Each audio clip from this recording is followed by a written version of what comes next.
आज एक घटना के माध्यम से एक प्रदेश से जुड़ूंगा आपके साथ। उस प्रदेश की कथा और व्यथा रखने की कोशिश करूंगा आपके सामने। प्रणाम। कुछ यूं ही इन दिनों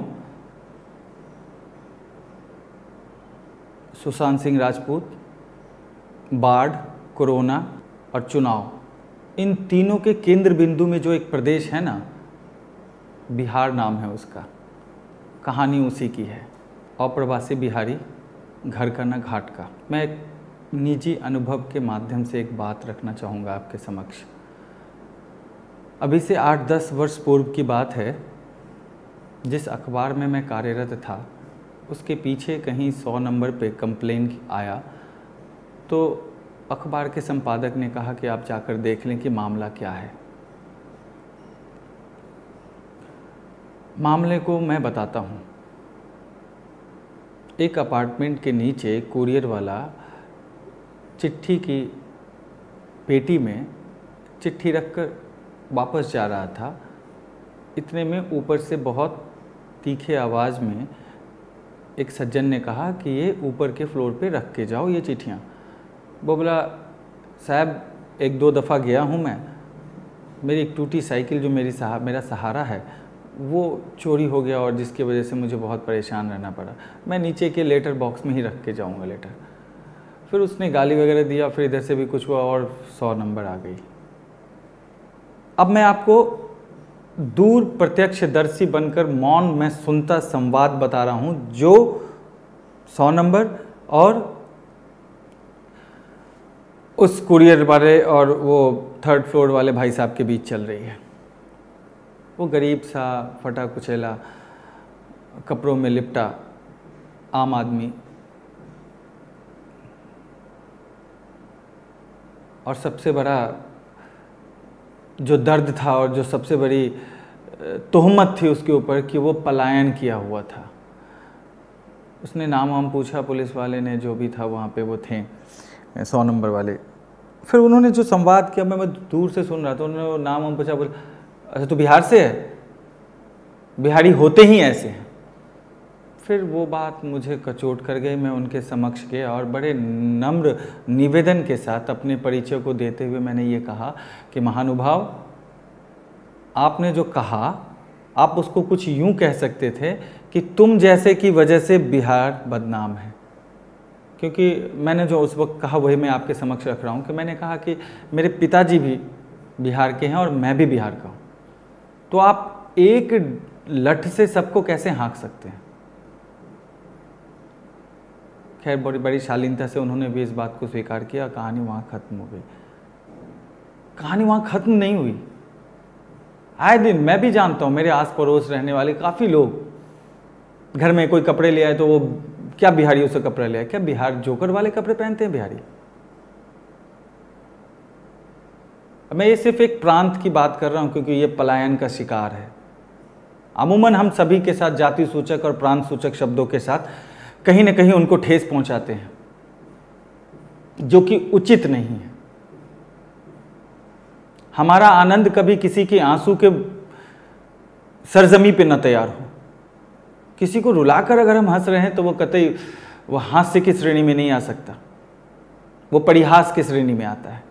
और हमें नहीं हक है कि किसी का परिहास हो रहा है। लेकिन फिर भी उस बिहार की व्यथा मैं आपको बताता हूं। बाढ़ से पीड़ित, कोरोना से पीड़ित, पलायन से पीड़ित, और जिस शहर में भी है ना वो अपनी मेहनत के बल पे है। मैं उनसे भी कहना चाहता हूं, पलायन के जो शिकार हैं, कि जो मेहनत वो दूसरे प्रदेश में जाकर बहाते हैं, एक कोशिश तो करें, उनकी मिट्टी भी सोना उगलेगी। ये जो बाहर आडंबरी दुनिया है ना, बड़े बड़े ऊंची इमारतें, रेल, मेट्रो, इस आडंबरी दुनिया के भटकाव में वो चले आते हैं शहर। अगर वो उतनी ही मेहनत अपनी मिट्टी पे उगाएं, तो मैं शर्तिया कह रहा हूं कि वो सोना उगलेगा, वो मिट्टी सोना उगलेगी।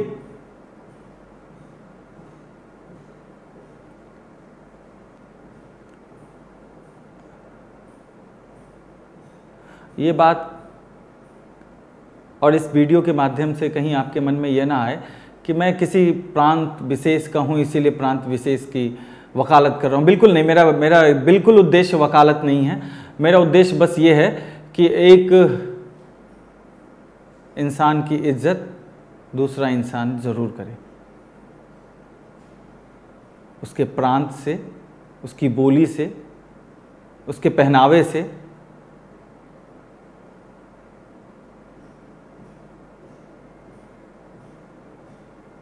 वो सिर्फ हंसी का पात्र न बने।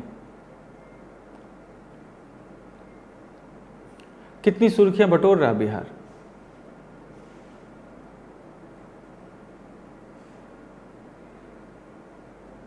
पर शख्सियत क्या है, हकीकत क्या है? अगर 70 साल से एक बीमारी, बाढ़ अनवरत एक प्रांत को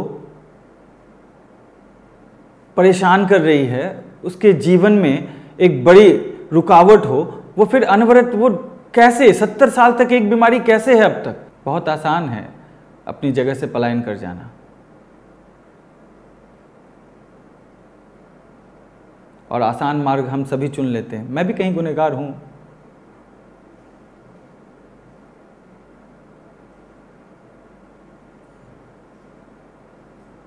दुखता है दिल, और व्यथा तो और ऐसी होती है कि जो पलायन का शिकार मजदूर है या कोई भी है, गरीब है, कोई भी है, घर से इतनी दूर किस हालत में अपनी ज़िंदगी का गुजर बसर कर रहा है, हमें सम्मान देना होगा। सिर्फ बिहारियों को ही नहीं, किसी भी प्रांत के लोगों को। ये प्रांतवाद जो है ना, वो जहर है। हमें राष्ट्रवाद को अपनाना होगा, प्रांतवाद को नहीं। मैं जो कल्पना करता हूँ अमूमन हर भारतवासी करता होगा, अखंड भारत की कल्पना, खंड खंड भारत की नहीं। और ये प्रांतवाद और जातिवाद ये मानवता को मानवता से दूर कर रहा है। और मैं राजधानी में ये चीज़ें मैंने देखा है, तो मैं सोचा कि मैं आपके समक्ष रखूं, शायद कुछ परिवर्तन हो। बिहारी गाली नहीं है, बिहारी मेहनत का पर्यायवाची है। और कोई भी, मैं चूंकि एक प्रांत का मुद्दा लेके आया था, और वो बात मुद्दा नहीं है, वो कहीं ना कहीं हमारे समाज को तोड़ रहा है, तो मैं सोचा कि मैं आपके समक्ष रखूं।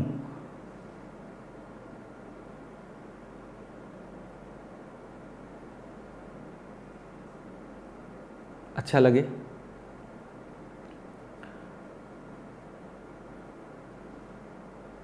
तो आप अपनाइएगा।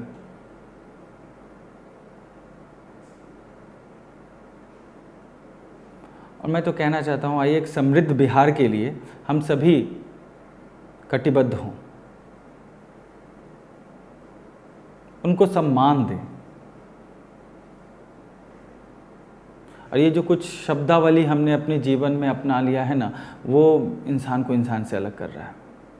आप मानिए ना मानिए, कभी गौर कीजिएगा, ये वो बिहारी है, वो ऐसा है, वो बार बार सुन के आप जो सुनता होगा उसकी व्यथा मैं बता रहा हूँ आपसे। अगर एक इंसान समझ के उसको अपनाइएगा ना, फिर आपको लगेगा कि आपने क्या अपनाया है। इंसानियत को सम्मान दें, प्रांतवाद और जातिवाद से दूर जाएं।